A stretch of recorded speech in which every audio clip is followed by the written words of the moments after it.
Sejam muito bem-vindos a mais um vídeo aqui no Conhecimentos da Humanidade, continuando com a nossa série sobre o sagrado feminino ali no Crescente Fértil. Estou aqui novamente com a minha parceira de vídeos aqui, a Ju. A Ju está aqui. Ju, tudo bem? Oi, pessoal. Oi, Léo. Tudo bem? Muito bom estar de volta. Maravilha. E hoje a gente vai trazer um tema aqui. A gente vai começar, na verdade, um tema hoje, que é um tema sobre as profetisas da Bíblia. Então, vamos começar a falar desse assunto, porque a gente fala muito dos profetas, né? Profeta Elias, profeta Daniel, profeta X, Y, até para os muçulmanos, né? Jesus era um profeta também, dependendo aí da crença do Crescente Fértil, a gente vai ter profetas diferentes, mas poucos se falam das profetisas, né? Raramente você vê no contexto religioso alguém falando, porque a profetisa X falou tal coisa, e a gente vai começar a falar um pouco sobre as profetisas que estão dentro, né, dessa crença judaica, então, e deveriam estar dentro da crença cristã também. Então a gente vai iniciar a nossa série sobre as profetisas. Então, primeiro, Ju, eu queria entender, eu queria que você explicasse para a gente o que são essas profetisas, né, no sentido mais etimológico do termo, vamos dizer assim. O que são essas profetisas, qual eram as funções dela, por que elas eram consideradas profetisas. Dá um contexto geral para a galera sobre essas profetisas. Beleza. Então, Léo, quando a gente fala em profetas e profetisas, né, na categoria daquele que faz uma profecia, independente de gênero, a gente está falando de um conjunto, de um grupo de pessoas que está dentro de uma elite bastante restrita, né? Não uma elite econômica, mas uma elite assim, de um acesso privilegiado. Eu acho que essa é a maneira da gente pensar. Um acesso privilegiado à divindade, né? E aí, falando aqui de Bíblia hebraica, a gente está falando de Deus, né? De Yahvé. Então, os profetas e profetisas, eles têm algum tipo de acesso privilegiado a Deus, no sentido de que eles conseguem receber mensagens e são escolhidos por Deus, né, também de alguma forma, para receber essas mensagens e são colocados em posição de uma certa liderança em relação ao resto do povo, porque eles vão ser comunicadores dessas mensagens. E aí a gente pode se perguntar o que faz de uma pessoa apta a ser um profeta ou uma profetisa. Né? É a sua justiça, é a sua bondade, é a sua mediunidade, é a sua intuição, né? O que faz uma pessoa ter esse acesso privilegiado à divindade e, assim, por mais que apareçam características sendo identificadas como virtuosas para essas figuras, muitas vezes os profetas e profetisas também têm erros bastante significativos. Não são plenamente redimidos e plenamente justos. Muitas vezes eles são teimosos, cabeça dura, desobedientes. E muitas vezes eles são punidos por Deus, inclusive, né? Então, essa é uma pergunta que não fica muito bem respondida na narrativa bíblica, né? Qual é o motivo de alguém ser colocado nessa posição de profeta ou profetisa, mas o que nós temos que é comum a todos eles é que eles têm um acesso maior a Deus, né? E são colocados nessa posição por Deus para ouvirem mensagens e saberem de mensagens e com essas mensagens operarem algum tipo de liderança em relação ao povo ou algum papel educativo em relação ao povo. Eles eram quando exerciam esse papel de profetas, profetisas, eles eram necessariamente sacerdotes ou uma pessoa que não era sacerdote, de repente, poderia exercer esse papel?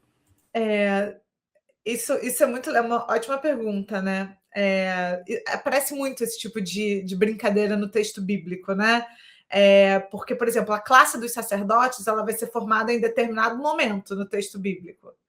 E a gente tem o próprio Moisés, é um profeta que antecede a formação de classe sacerdotal, né? Então, isso é um exemplo muito bom. A Miriam, né, que eu quero falar dela daqui a pouquinho com mais calma, a Miriam, que é a irmã de Moisés, e irmã de Araão, são 3 irmãos, os 3 são profetas, o único sacerdote ali é Araão. E ele vai ser o primeiro sacerdote, ele vai ser, de alguma forma, o patriarca da fundação da instituição sacerdotal. Né? Então, um outro exemplo também legal, né, em relação a isso. Por exemplo, tem muitos comportamentos, né, no texto bíblico que são consolidados, não, são considerados, desculpa, são considerados comportamentos pecaminosos, né, em última análise, mas eles precedem a própria instituição das leis.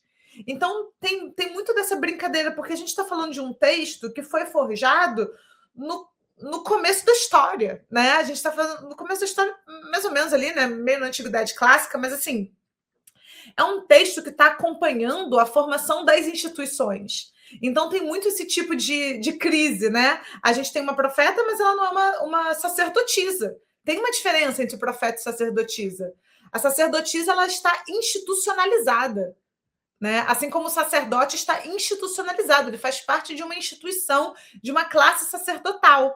A profetisa pode ser selvagem, né? Assim, nesse sentido, ela é lonely witch, eu fico brincando, né? Ela é uma bruxa solitária, assim, ela não precisa estar num coven, né? Ela está fora da instituição. Então, para responder, não precisa. A sacerdotisa ou o sacerdote, ele não necessariamente é um profeta, e um profeta, uma profetisa, não necessariamente é um sacerdote. Boa, maravilha, legal, bom saber disso, né? Porque às vezes tem a pessoa que é tocada por Deus, né? Tem essa história também, né? A pessoa ela é tocada por Deus, ela começa a profetizar e ela, independente de ser um sacerdote ou uma sacerdotisa, acaba ganhando um status ali, né? De alguém que consegue. Isso sempre foi uma dúvida que eu tive, assim, né? De quanto que isso era essa validação para alguém ser um profeta ou uma profetisa. E o quanto que isso era político, cultural, porque senão, porque eu fico pensando hoje, tem um monte de gente que se fala, eu sou profeta de não sei aonde, não sei o que lá, a pessoa se auto-intitula, né? E tem gente que às vezes acredita, fala, não, beleza, e segue lá a pessoa, ou tem caso que a gente trata a pessoa que nem maluco, né? A pessoa tá lá na internet falando, eu sou o profeta de não sei o que lá. Então, sei lá, pegar um exemplo mais recente, quando o Crowley fala, eu sou o profeta do Novo Eon, tem uma galera que vai lá e, não, é isso aí, vou para Telema, o Crowley é o novo profeta. E tem uma galera que fala, que maluco, se auto-intitulando profeta de alguma coisa. Então, eu fico imaginando na antiguidade. A gente tem, através de pesquisas e tudo, a gente sabe como é que uma pessoa era validada como um profeta ou uma profetisa, para que ganhasse ali um selinho de validade de Deus. Esse é tocado por Deus, esse não é, esse é maluco. A gente sabe sobre isso. Nossa, essa é uma disputa terrível, né? Porque o próprio Jesus está um pouco nessa disputa, né? Tinham tantos profetas na época dele, o que fez? Tantos sujeitos que se diziam o rei, né? O profeta, o rei dos judeus, o descendente da linhagem da casa de Davi, né? O que fez dele um que teve tanto destaque, né? Então, assim, tem duas maneiras de responder isso. Uma é histórica, pensando o que fazia, né, na nossa vida real aqui a pessoa ser considerada uma pessoa com esse acesso privilegiado à divindade e numa posição de liderança, por isso, e na narrativa bíblica, né? Então, assim, histórica, como é que eu posso responder isso? Você precisava ser carismático, né? Você precisava convencer, ter uma justa parcela de convencimento das elites e das massas, né? Porque o que faz de um profeta? O que faz um profeta uma figura pública como uma figura com esse tipo de legitimidade, né? É a aderência que ela tem, a aderência popular que ela tem, né? Então, no próprio caso de Jesus, que foi um grande, no meu entender, né? um grande rebelde, né? Um grande revolucionário, ele não tinha a aderência ideológica das elites, né? Nem das elites romanas, nem das elites da Judéia, assim, né? Ele era uma figura polêmica, mas ele teve uma adesão muito grande das massas, né? Uma adesão muito grande do povo. Então, isso foi, ao mesmo tempo, o motivo da sua legitimidade e da sua ruína, né? Então, o que faz de uma figura... É a mesma pergunta, Léo, se a gente fizesse a mesma pergunta do tipo, o que faz de uma figura pública? O que faz uma pessoa famosa ser famosa? Né? Os afetos que estão envolvidos ali são os mesmos, né? Assim, no sentido de identificação, projeção, fé, esperança. Qual é a grande mensagem de Jesus, né? Que é uma mensagem muito popular? Que o reino dos céus é acessível para todos, que os pobres, os simples, né? Eles estão em primeiro lugar, né? Eles são mais elevados do que os ricos. Né? Ele fez uma inversão de classe. Aí ele falou que um rico é mais fácil um camelo passar pelo buraco de uma agulha do que um rico entrar no reino dos céus. Então ele está elevando, né, as massas a uma condição de amados por Deus. Então foi um tipo de narrativa que teve muita aderência, porque as massas, né, na antiga Judéia, digamos assim, elas não tinham nenhuma perspectiva de mobilidade social. Não existia isso. Meritocracia, você trabalha muito e aí, sei lá, alguma coisa vai acontecer e você vai, de repente, participar das elites, né? Você vai ficar rico. As classes estavam muito engessadas, né? Então você fala para a classe, né, para a classe popular, que na verdade eles são a mais importante, a classe amada por Deus, né? Você no caso Jesus, né? Ele provocou ali um sentimento, né, de reconhecimento, de lugar no cosmos, assim, absolutamente assim, que nunca havia sido visto antes. Por que esse tipo de coisa cola menos hoje em dia? Ainda cola, você tem um líder populista, ainda cola, mas cola menos. Cola menos por quê? Porque a gente tem a tal da ideia da meritocracia, a ideia de que é possível ascender de classe, é possível mudar de classe. Então, assim, as próprias massas, né, muitas vezes, nem sempre, gente, estou falando uma coisa muito genérica, mas assim, muitas vezes as pessoas acham assim, poxa, eu não vou me aderir a um discurso popular justamente porque eu tenho chance de, pelo trabalho, pela meritocracia capitalista, ascender. Né? Então, isso não faz uma cola social tão grande. Então, o que faz de um profeta um profeta? Desculpa, acabei dando um contorno aqui para falar de Jesus, mas o que faz de profeta um profeta, eu acho que o tipo de afeto que ele provoca, né, nas pessoas, porque é isso. Agora, dentro do texto bíblico, pensando não como um fenômeno, né, social, mas pensando dentro da literatura bíblica, o que faz de um profeta um profeta? Normalmente os profetas, eles têm algo de pertencimento e algo de estrangeiro, né? É um pouco a coisa da narrativa do herói, né? Ele nunca está plenamente encaixado ali, ele nunca está plenamente participando, ele nunca está ali completamente inserido naquela sociedade. Ele tem um pé meio dentro, um pé meio fora. Ele está sempre um pouco afastado, um pouco isolado do centro da sua própria identidade. E isso faz dele alguém capaz de produzir um outro olhar. Né? Então, um olhar de fora. Então, um profeta nunca vai ser alguém plenamente ajustado, feliz e funcionando na sociedade. Tem sempre alguma coisa de desajustado nele. Né? Então ele tem esse lugar do pertencimento, do não pertencimento, da identidade e da diferença. Ele vai ter sempre uma falha muito importante. No caso de Moisés, aí, que talvez seja um dos principais profetas, né? No caso de Moisés, quando Deus vai falar com Moisés, Moisés fala: por que você está me escolhendo? Eu tenho a língua pesada, né? Eu tenho a língua pesada. E tem gente que fala que Moisés era gago, Moisés tinha a língua presa. Ele nitidamente não ocupa um lugar de excelente oratória para ser um líder do povo. Então, essa é uma característica muito interessante da narrativa hebraica. Os heróis, eles estão desajustados. Os heróis, eles são o underdog, sabe? Eles estão ali meio deslocados. Os profetas têm esse lugar. E aí os rabinos vão especular sobre isso, vão falar: bom, é preciso estar um pouco fora para poder olhar para Deus, né? É preciso estar um pouco desajustado, é preciso estar um pouco fora da tal da zona de conforto, né? De um lugar de pleno conforto e identidade para conseguir olhar o mistério. Se você está muito confortável, muito ajustado, você não teria essa lente, você não tem essa capacidade, né? Então isso faz de um profeta, isso é algo que faz do profeta um profeta ou uma profetisa.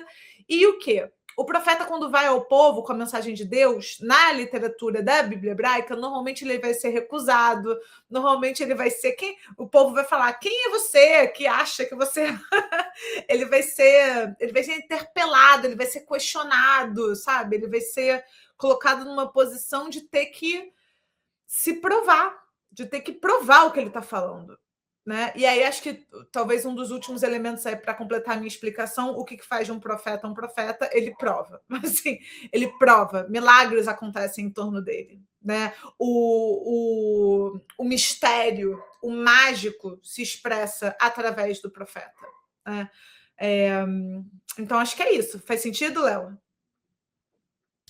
Eu acho que faz, né? É um negócio até difícil mesmo, né? Quando você fala que é um negócio que a gente precisa... para que a gente precise reconhecer, é uma coisa quase como se acontece naturalmente, né? Eu acho que até por isso que às vezes a gente tem casos de pessoas que ficam nessa posição de profetas, profetisas, ou de pessoas tocadas por um divino, que curam milagrosamente, e que esse status ele é meio que dado, né? No sentido de que as pessoas começam a acreditar e a partir daquele momento começa a ter um testemunho, é quase um testemunho de fé, né?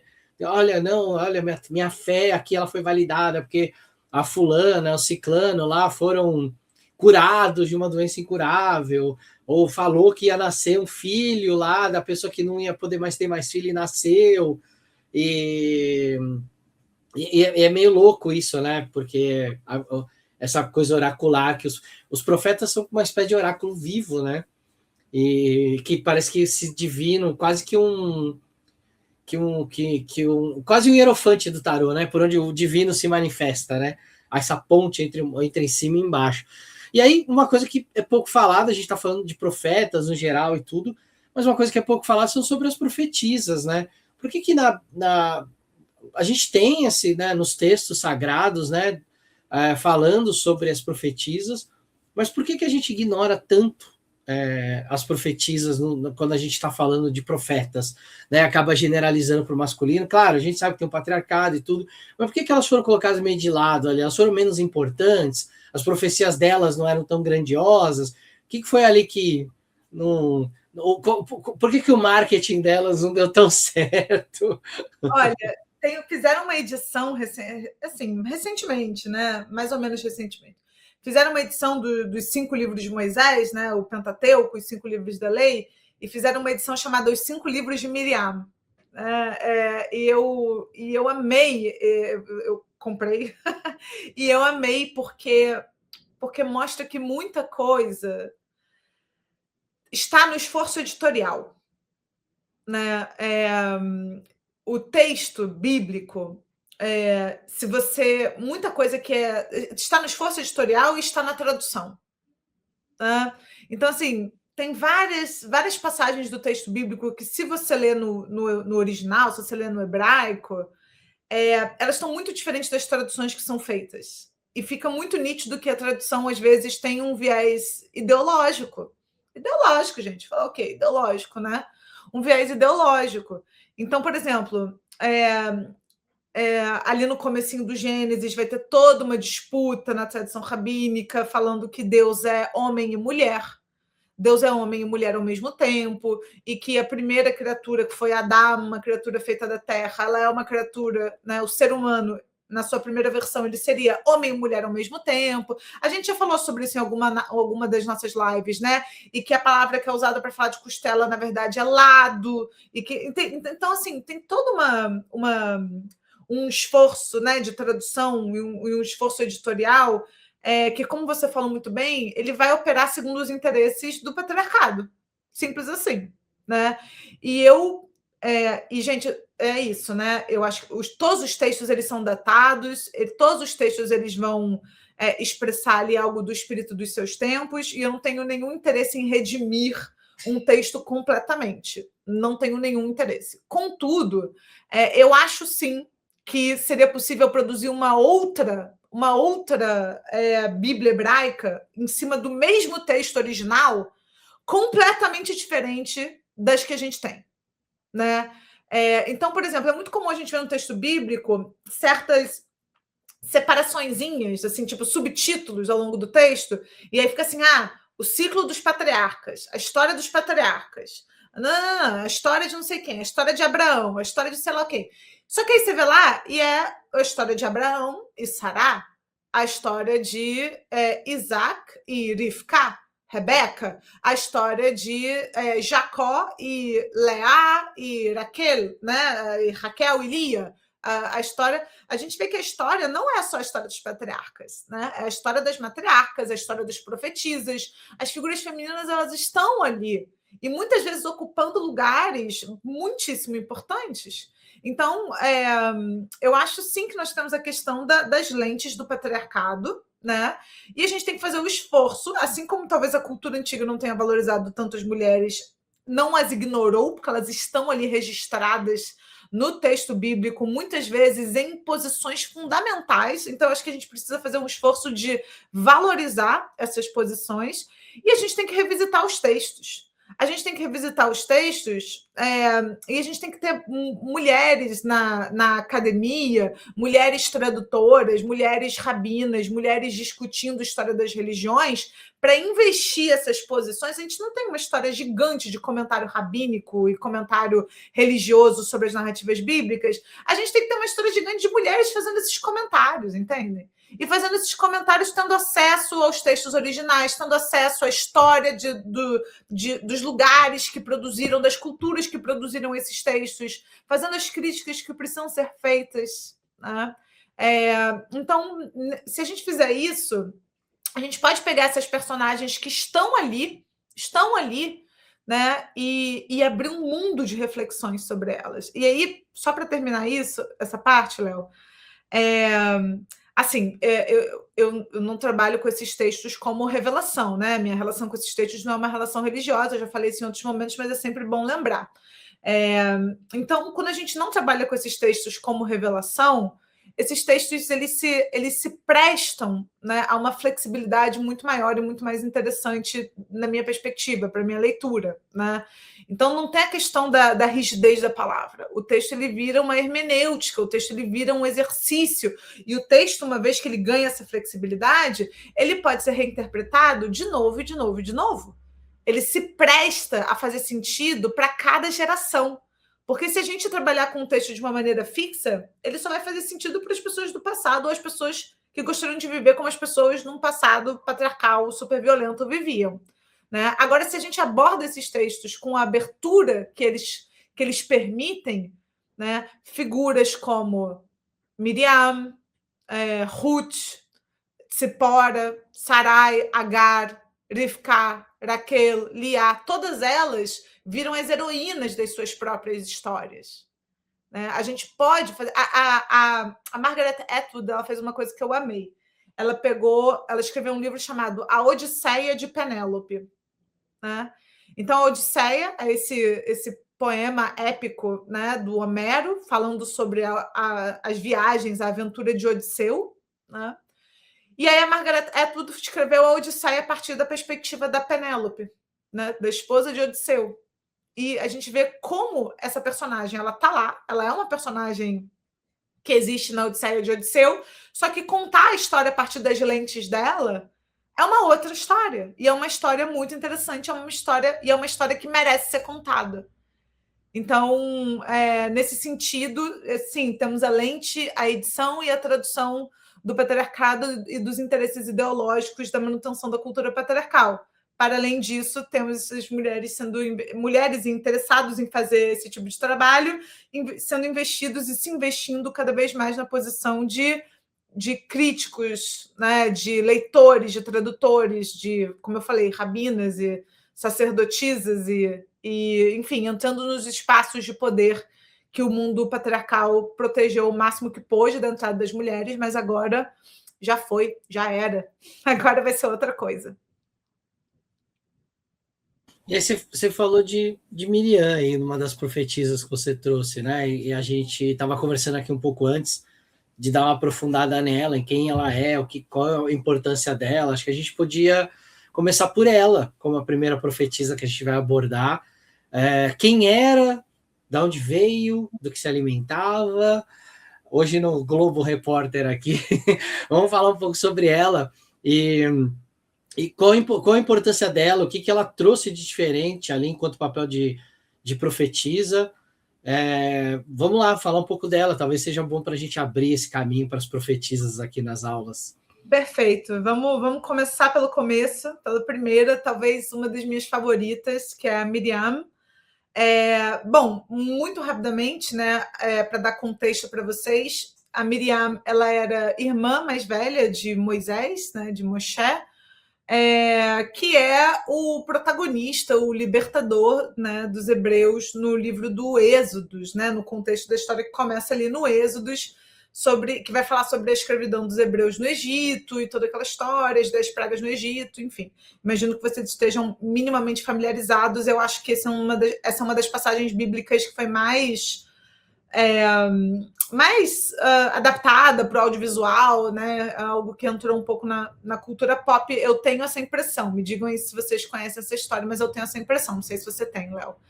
A história de Moisés, né? E dos hebreus no Egito, aquela coisa toda. Então, assim, como é que é a história, né? O faraó do Egito, na época de Moisés era um bebezinho recém-nascido, e o faraó do Egito ele está preocupado com a grande quantidade de hebreus no Egito, e como eles crescem, são férteis, etc., e ele, então, escraviza todo mundo, e aí depois ele vai e ordena que todos os bebês homens sejam assassinados. Todos os bebês homens hebreus sejam assassinados.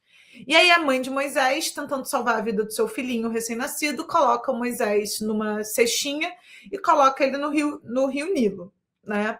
Para tentar salvá-lo de alguma forma. Né? Uma tentativa meio desesperada, digamos assim, mas é dessa cena, é desse momento que Moisés ganha o seu nome, que é Moshe, que etimologicamente, né, do hebraico, o Freud vai disputar depois isso, enfim, também vai ser disputado, mas a tradição diz que é retirado das águas, né? Aquele que é o retirado das águas. Então, Moisés sobrevive a essa tentativa, né, de assassinato, e ele vai parar nas mãos da família do próprio faraó do Egito, e ele vai ser adotado, né, pela família do faraó do Egito, né? Agora eu não me lembro se foi a esposa ou a filha dele, acho que foi a filha dele. A filha dele a filha do faraó encontra o bebezinho na cestinha, e pega o bebezinho e adota o bebezinho. Nesse momento, a Miriam, essa irmã do Moisés, ela vai até a filha do faraó e fala: olha, eu conheço uma mulher que ela acabou de ter filho, então ela tem leite para alimentar esse bebê. E aí ela faz o quê? Ela vai chamar a mãe do Moisés para ser a ama de leite do Moisés, né? Então é muito interessante assim já essas primeiras aparições delas, porque elas são mulheres dentro do contexto de onde elas estão, da situação em que elas estão, terrível, mas resistindo de maneira muito sagaz, muito articulada às opressões que elas estão sendo submetidas e dando o jeito delas, né? Então a Miriam ela é muito inteligente, muito esperta, ela é muito astuta, né?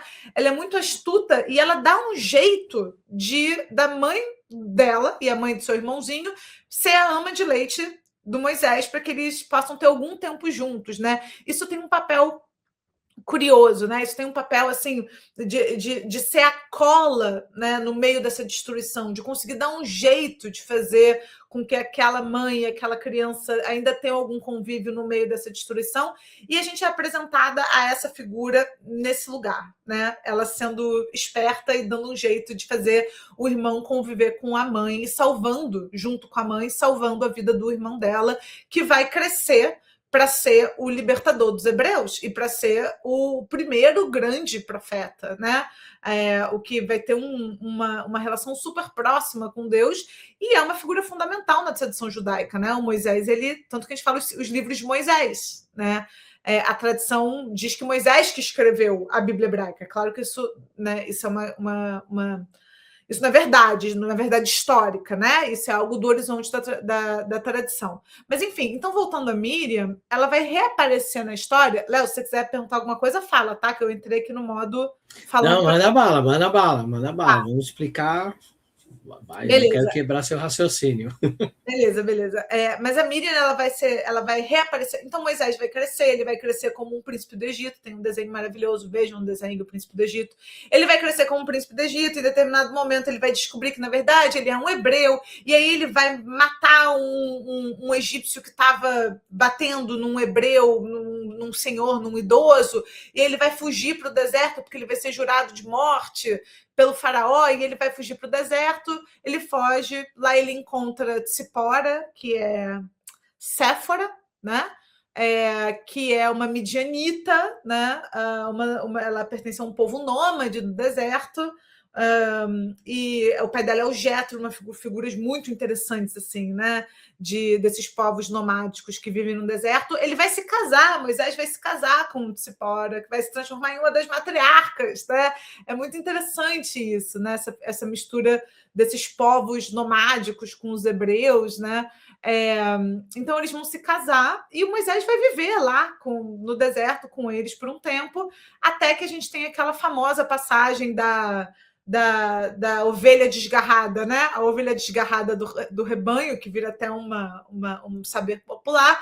Moisés vai atrás da ovelha desgarrada e lá ele encontra a árvore pegando fogo, que é Deus se manifestando, né? E aí Deus, ele vai então escolher Moisés, né? Ele fala, olha, você vai lá para o faraó do Egito e fala que para o faraó libertar o meu povo.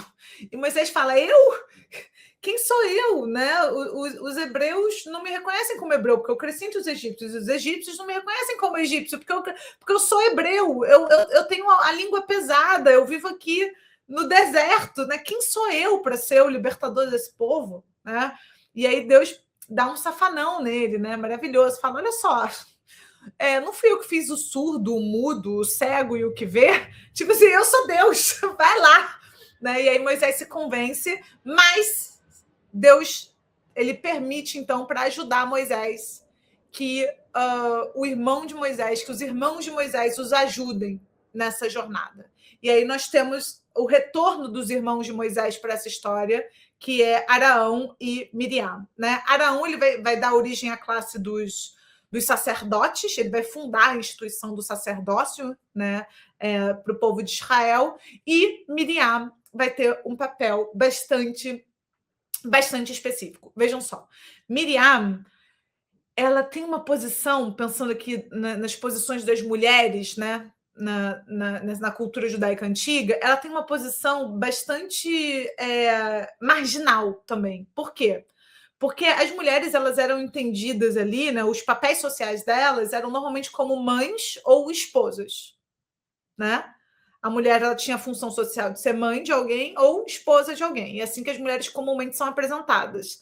A Miriam, ela não é mãe de ninguém e ela não é esposa de ninguém. Depois, a tradição rabínica posterior vai atribuir um marido e um filho para ela, mas é uma coisa que vai ser feita depois, enfim.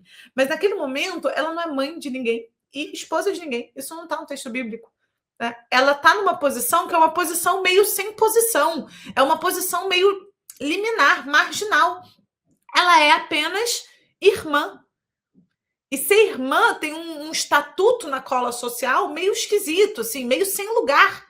Ela, sabe aquela coisa assim, ela ficou para tia, né? A gente não fala assim, é uma posição meio marginalizada, né? Ficou para tia. Ela ficou para tia, né? Ela ficou para tia. E isso faz dela uma personagem mais liberada, digamos assim. Quando a gente fala assim, a velha dos gatos, né? Quem que é a tia? Ela não está submetida, né, dentro das lógicas familiares a autoridades de nenhum homem, né? Então ela vai enfrentar o faraó, ela tem um momento que ela vai brigar com Moisés, ela vai brigar com Araão, ela vai brigar com esses irmãos dela e com os homens da vida dela, né? Mas ela não está submetida a autoridades de nenhum deles. E ninguém pode puni-la, a não ser Deus, né? Então ela é uma mulher interessante, porque ela está nessa posição de uma certa liberdade dos papéis sociais, e ela vai ter um papel fundamental, Tem um momento que ela vira para Moisés. Moisés, ele quer se casar com uma mulher lá, uma outra esposa, uma segunda esposa, tem toda uma história sobre isso, e ela fica pistola, assim, ela fica brava, né? Ela acha isso errado. E aí Moisés desafia ela e ela fala para ele: ué, você não é o único que escuta a voz de Deus. Né? Então ela vai brigar, vai competir com o Moisés, justamente competir não, acho que competir é uma palavra errada, mas ela vai tentar mostrar para Moisés que ele não está numa posição de privilégio absoluto. Tá? Que ela também, então ela é uma figura ali de rebeldia. E aí tem um momento, né? A Miriam, a gente tem um momento, aquele momento clássico que é a passagem do povo pelo Mar de Juncos, né? Quando Moisés abre o Mar Vermelho e o povo atravessa.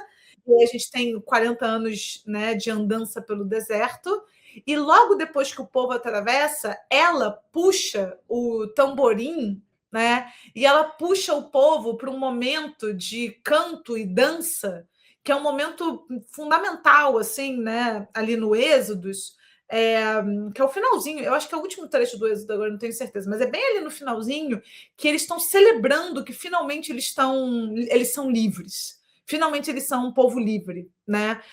E ela vai ser a pessoa que vai representar uma liderança não no lugar do sofrimento, né, e do esforço, mas no lugar do deleite, do prazer, do júbilo, da alegria.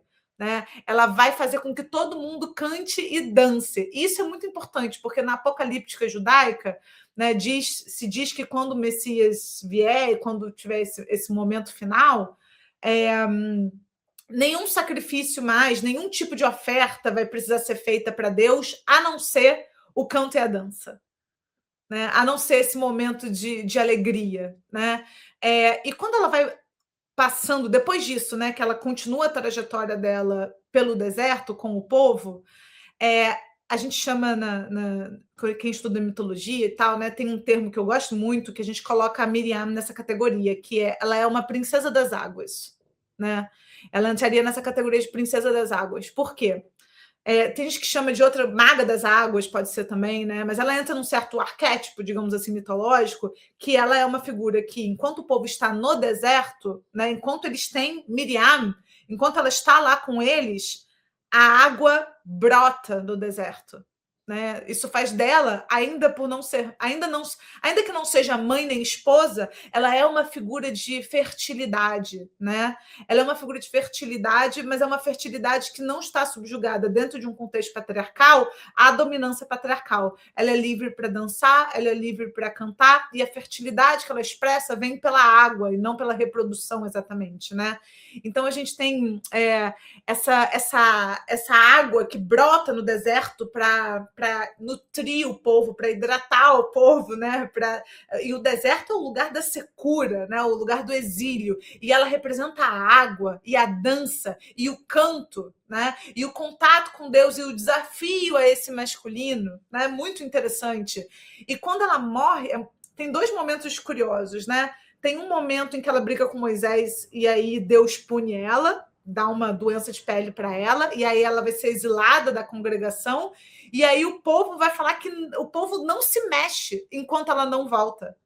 Né? O povo fica do lado dela. Lembra que eu estava falando de Jesus? Né? Jesus, ele tem o povo ao seu lado. O povo fica do lado dela. Fala assim, a gente não vai continuar andando pelo deserto enquanto ela não voltar. E eles só voltam a marchar quando Miriam é curada. Então, assim, ela é curada por Deus, mas ela é curada. E o próprio Moisés vai até Deus e fala: poxa, cura é minha irmã, né? Vamos lá. Então a gente tem essa intervenção, mas ela é curada pelo povo também, né? Pela pressão popular, digamos assim, né? Pela pressão do povo. Então e é muito interessante, né? Porque Deus no Êxodos, né? Ele passa por muitos momentos, e eu tô falando Deus como personagem, tá, gente? O personagem Deus, né, no texto bíblico, ele passa por muitos momentos de reflexão sobre a sua própria personalidade. Né?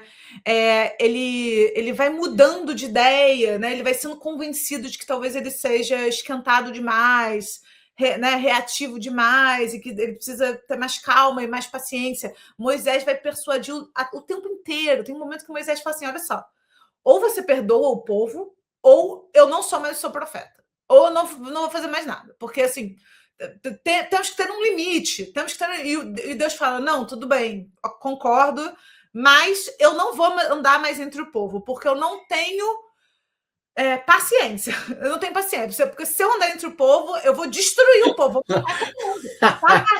Muito bom isso. Semana passada isso. E aí Deus ele se retira do convívio do povo para cuidar do seu próprio temperamento, para ele poder suportar o povo. É muito interessante, né? Então ele vai punir a Miriam, mas depois ela volta. O povo fala: não, a gente só continua se ela voltar. Então ela era amada pelo povo, né? Ela era amada pelo povo, ela era uma princesa das águas. E quando ela morre, no momento que ela morre, imediatamente o povo começa a passar sede, né? A água fica escassa. Né? Então, ela pode não ter muito tempo de tela, digamos assim, Léo, e esse é o problema da lente do patriarcado. Então, ela pode não ter muito tempo de tela, mas ela é simbolicamente muito importante. E eu dei aqui só uma palhinha, né? A gente poderia aprofundar bem mais, assim. Sabe uma coisa que é interessante? É que tudo isso que você contou, esses lugares e tudo, eles estão no Egito, né? E são lugares que hoje a gente pode visitar. Então, assim, esse lugar onde brota água é um lugar que quando a gente está indo do Cairo para a Península do Sinai, antes do Canal de Suez, a gente chega nesse lugar, passa por esse lugar. Ele não é um lugar visitável, vamos dizer assim, né? Não é um lugar que, sei lá, deram uma de Disney, né? Construíram um lugar lá para você visitar com uma lojinha. Mas é um lugar que você passa e tem lá a área onde isso teria acontecido. E quando você chega no Sinai, dentro do mosteiro de Santa Catarina, você tem um lugar que tem uma fonte de água, que é onde, dentro da tradição, Moisés conheceu Seforá. Então tem a fonte, e sendo alguns metros, é muito perto assim, tem a tal da sarça ardente, que segundo o mosteiro de Santa Catarina, que é o mosteiro mais antigo do mundo, olha só, aquela sarça é a sarça original. E aí tem algumas coisas legais ali que alimentam essa lenda, porque essa sarça ela tá lá, ela é grande, assim, ela fica em cima de um lugar de concreto, assim, né? Eles concretaram embaixo, assim, mas ela é cuidada. É uma sarça que volta e meia alguém rouba lá um galinho, tenta plantar em algum lugar, ela não nasce em lugar nenhum. Eu tenho um amigo que fez isso e realmente não nasceu. O meu primo! Eu tenho um amigo do meu primo que fez um negócio desse aí, que realmente não cresceu. Pode ter sido azar desse amigo do meu primo, mas eles falam isso lá, que eles mesmos do mosteiro tentaram pegar a sarça e colocar em outros lugares e que ela não cresceu. E nessa região onde está a sarça, é legal também outra coisa, tem uma formação geológica que está ali na base, porque tudo isso que eu estou falando é na base do Monte Sinai ainda. Então é tudo perto ali, né? O que provavelmente, historicamente, não deve fazer o menor sentido.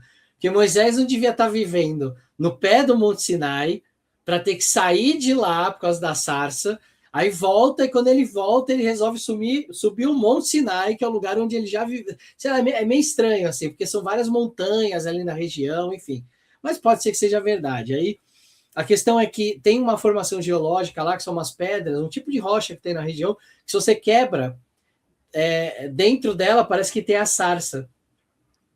Tem uns desenhos pretos assim na pedra que parece que tem a sarça. Eu tenho essa pedra aqui, eu vou achar em algum momento, vou mostrar aqui.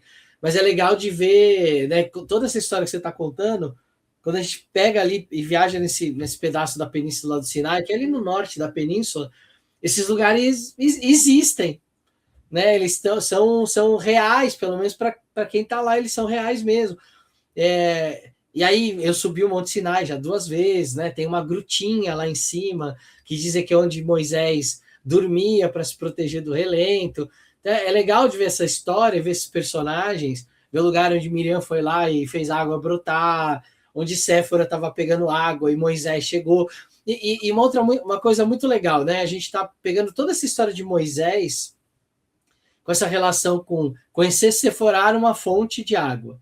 Né, tem essa relação próxima com Miriam, que tem essa coisa de fazer a água brotar. E o quanto dentro de alguns estudos, o nome de Moisés está muito ligado à água, não só porque ele foi colocado numa cesta na água, mas a letra que começa o nome dele, né, Men, que é a palavra, é a letra que remete à água, e tem gente que fala muito do nome dele, está ligado a essa questão de um profeta da água, né?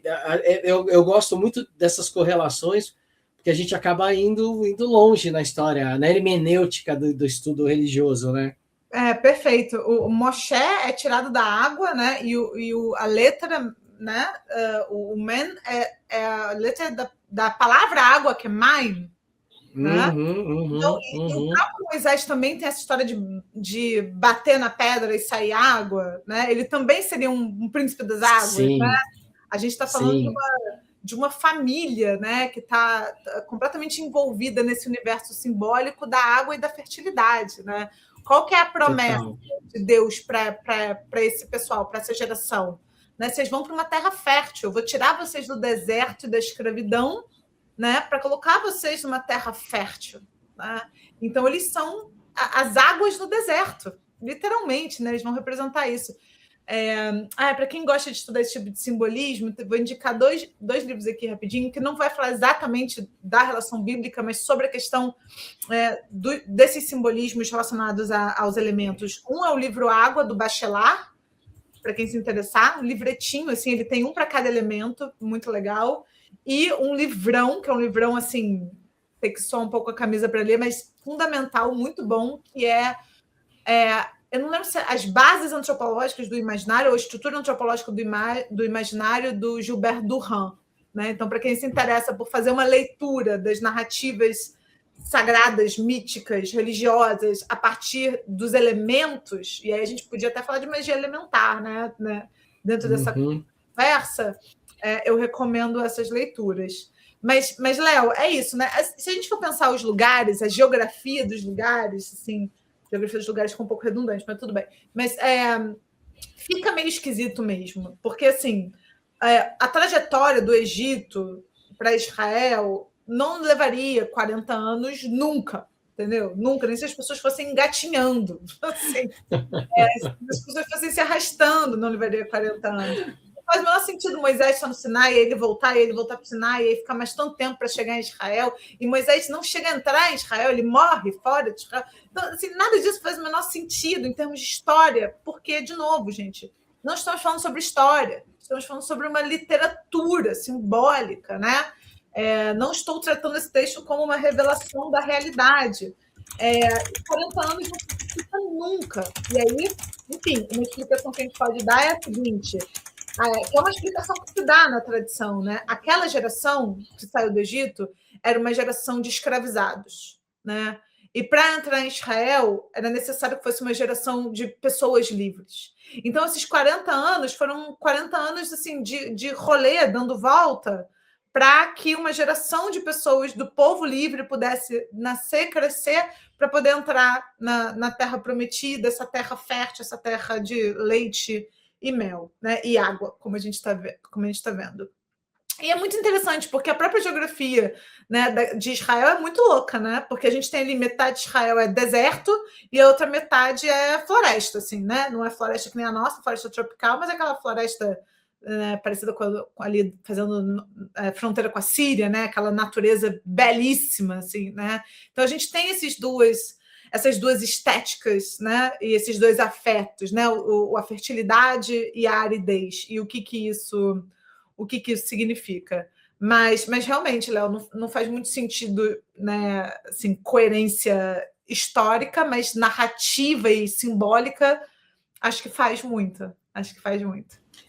Não faz. E turisticamente é ótimo, que você já visita mesmo todas essas coisas no mesmo lugar. Um dia você vai, fica no hotelzinho ali do lado, num dia você vai, sobe o Monte Sinai e desce, no outro dia você visita o mosteiro e pronto, acabou. Tá tudo ali. Aí você já vê o lugar onde Santa Catarina está enterrada, a mão de Santa Catarina, a sarça ardente, a fonte onde ele conheceu o Seforá, o Monte Sinai, a gruta onde ele dormiu, tudo no mesmo lugar ali. Você só precisa ter uma disposição para subir o Monte Sinai, que eu vou te falar que Moisés devia ser novo na época, porque é puxadinho de subir aquele negócio lá. 80 e poucos anos. segundo o É texto. impossível. Impossível. Então ele não subiu o Monte Sinai. Não subiu. Olha, eu vou te falar, não é tão. A gente faz de ônibus hoje o que o pessoal levou 440 anos para fazer, né? 400 anos, sair do Egito e. É. 440 Para botou sair. de escravidão, tá, gente? Agora, para subir o Monte Sinai não tem ônibus, não, hoje, viu? Hoje ainda é a pé. No máximo, você pode pegar um camelo até um certo lugar, e depois não tem como subir mais de camelo, porque é uma escadaria de pedra. Que não é uma escadaria. O termo escadaria é uma palavra muito forte para o que é. É um monte de pedra que você vai subindo, são degraus, mas são 750 degraus irregulares, um maior que o outro, para chegar lá em cima. E vem cá, Vale a pena? É um vistão, né? Um vistão. E a gente sempre sobe em horários que ou vai ver o pôr do sol ou o nascer do sol. E aí é uma baita de uma vista, né? E lá em cima tem uma igreja católica e uma mesquita muçulmana, isso que é legal também. Demais.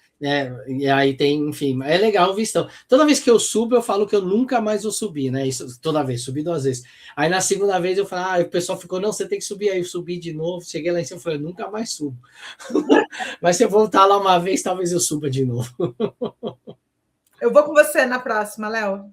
Boa, boa. Aí a gente sobe aquela rampa lá, aqueles degraus lá que. Mas é legal, vale a pena. Acho que quem chega lá em cima fica emocionado, assim, porque é um lugar que, sendo real no sentido arqueológico ou não, só de ter esse nome, de ser chamado de Monte Sinai, de ter essa história toda, é o que acaba emocionando as pessoas, carrega essa energia, né? Acho que tem um pouco. Acho que não só os profetas carregavam essa energia divina, mas esses lugares acabam ficando com essa energia também, né? Acabam ganhando essa impressão energética, né? Gente o suficiente, né? É a questão da validação divina que é dada pelo povo, né? Gente suficiente sentindo e vibrando aquilo.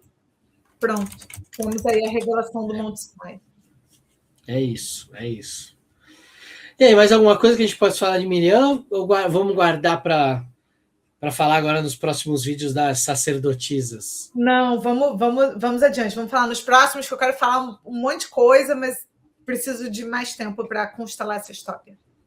Bom, então no próximo vídeo a gente vai falar sobre mais sacerdotisas e aí a gente vai falar de outras aí. Não, deixa eu voltar. Peraí que eu falei errado.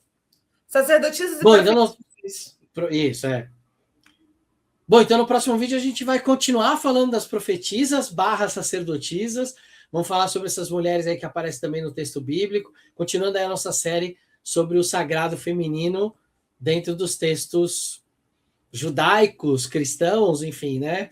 E aí a gente vai falar um pouco do papel dessas mulheres aí no crescente fértil, certo? Perfeito, querido. Muito obrigada de novo pelo convite e vamos continuar essa conversa maravilhosa. Combinado. Gente, beijo. A gente se vê no próximo vídeo. Até mais. Tchau, tchau.